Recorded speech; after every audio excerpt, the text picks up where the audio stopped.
குருபியோ நமக. ஆன்மீக அன்பர்களே, உஞ்சவிருத்திக்கு போனாலும் பஞ்சம் இல்லாமல் இருக்கணுங்க. அப்படின்னா உஞ்சவிருத்தின்னா வசதி இருந்தாலும் சரி இல்லாமல் இருந்தாலும் சரி பகவான்கிட்ட வந்து போயிட்டு பிக்ஷை எடுப்பாங்க. அது ரொம்ப அருமையான தாத்பரியங்க. அது அந்த அரிசியை எடுத்துன்னு வந்து சமைச்சு சாப்பிடுவாங்க. ஆமாம் சார், அந்த காலத்தில் அப்படிலாம் இருந்தது. இப்போ கூட ஏதோ திருச்சியில் ஒருத்தர் செய்கிறாரு, நான் பார்த்தேன். நான் வசதி வாய்ப்புகள் இருந்தும் அவர் அப்படி தான் பண்ணுறாருன்னாங்க. எதுக்கு சொல்கிறேன்னா, உஞ்சவிருத்திக்கு போனாலும் பஞ்சம் இல்லாமல் இருக்கணுன்னா நம்ம அங்கே போய் பார்த்தோம்னா, அங்கே நம்ம வீடு வீடாக போனால் அவங்க நமக்கு கொடுக்கணுன்னா அவங்கக்கிட்ட பணம் இருந்தால் தானே கொடுப்பாங்க. அரிசி தான் போடுவாங்க. அது வந்து சொல்லுவாங்க. இது ஐயனார் ஏன் சிரிக்கிறாருன்னு பார்க்குறாங்க. பொதுவாகவேங்க பகவான் வந்து ஒருத்தருக்கு கொடுக்கணும்னு நினச்சிட்டாருன்னா எப்படியாவது அவங்களுக்கு ரீச் ஆகிடுங்க. ஏன்னா அவருக்கு அவன் மேலே விடாத நம்பிக்கை வச்சுருந்தான்னு வச்சுக்கோங்க, கண்டிப்பாக it will reach and it will not knock the doors of the individual and it will be trusted on him. Follow me. பகவான் வந்து கொடுக்கணும்னு நினச்சா அது வந்து சேர்ந்துருங்க. ஆனால் பகவான் வந்து அவனுக்கு தடுக்கணும்னு நினச்சாருன்னு வச்சுங்க, நீ என்னதான் முயன்றாலும் வராது. இதுக்கு என்னன்னா வினை வழி. ஆமாங்க, சொல்லுவாங்க பாருங்கள், தன் வழி வினை வழி மாற்றான் வழின்னுவாங்க. அது மாதிரி வினை வழி. இப்போ நான் கதை சொல்கிறேன் கேளுங்க. நிறைய கதை சொல்கிறேன், எல்லாம் பார்க்குறீங்க, வியூஸ் வருது. நல்லா அதை வந்து சப்ஸ்கிரைப் பண்ணுங்க, பாருங்கள். சொல்கிறேன். அதாவது ஒரு கிராமம். அந்த கிராமம் வந்து ஆன்மீகத்தில் ரொம்ப சிறந்த கிராமங்க. அந்த ஊரில் ஒருத்தர் வந்து என்ன பண்ணுவாங்க, அந்த ஊர் ஜனங்க ஊருக்கு வெளியில் வந்து ஐயனார் சிலை இருக்குங்க. ஐயனார்னா யாருங்க? கையில் அப்படி கத்தி வச்சுட்டு 2 நாய் வச்சுட்டு இருக்கார் பாருங்க. வேறு யாரும் இல்லைங்க, சிவனோட அம்சங்க. இப்போ பைரவர் சிவன் கோயிலில் வந்து கோயில் உள்ள பைரவர் இருக்கார் பாருங்க, அவர் சிவனோட அம்சம். அவர் கோயிலை பாதுகாக்கிறாரு. இங்கே வந்து ஐயனார் வந்து ஊரை காப்பாற்றுறாரு. ஆமாங்க, ஐயனார் பார்க்குறதுக்கு அப்படி இருக்காருன்னு பயப்படக்கூடாதுங்க. அவரை போனாலும் அப்படி கும்பிட்டு போன கேட்டால் ஐயனார் ஈஸியாக கொடுத்துருவாருங்க. அவரை கேட்டால் ஈஸியாக கொடுத்துருவார். சப்ஜெக்ட் டு தி கண்டிஷன் உங்களுக்கு பக்தி இருக்கணும். சரி, அந்த ஊரில் இருக்கிற ஜனங்கள்லாம்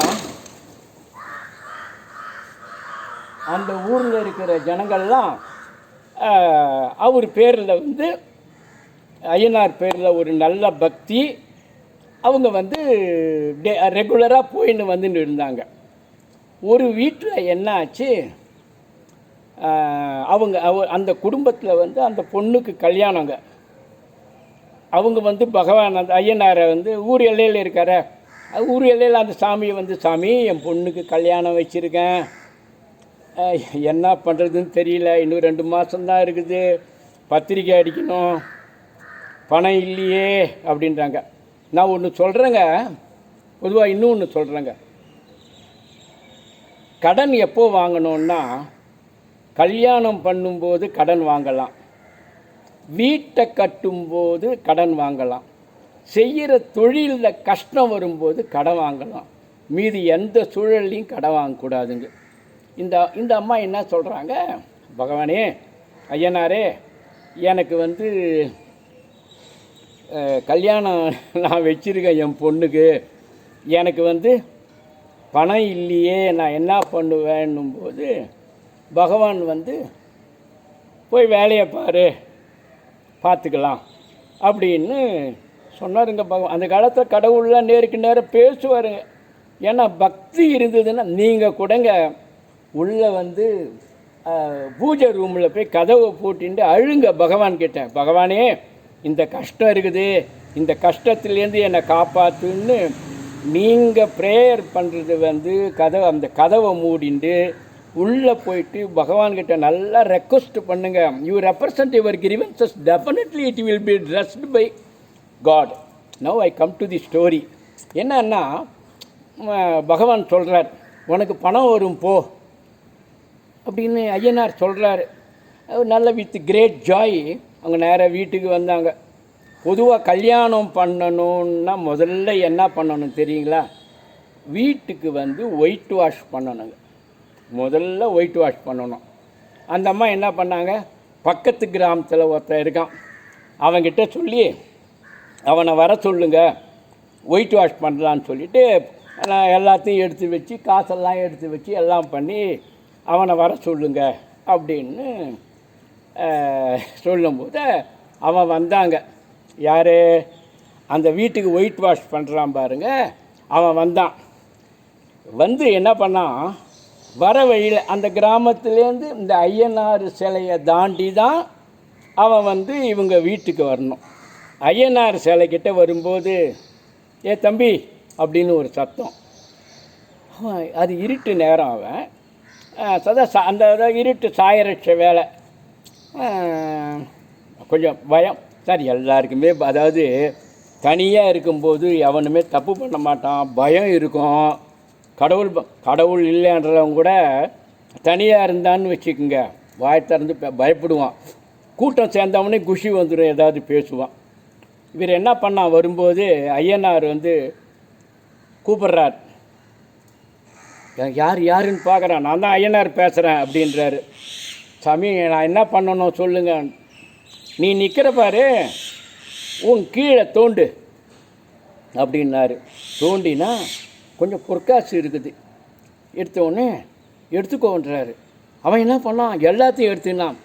உன் ஆசை பற்றியா, ஆசைப்பார் என்ன அதில் கொஞ்சம் வையன் அடுத்தவங்களுக்கு அப்படின்னு சொன்ன உடனே அவன் என்ன பண்ணான், அப்படின்ட்டு ஒரு 4 காசை எடுத்து வச்சுட்டு மீதியெல்லாம் பல்காக பக்குன்னு சுற்றின்னு நேராக வந்தாங்க.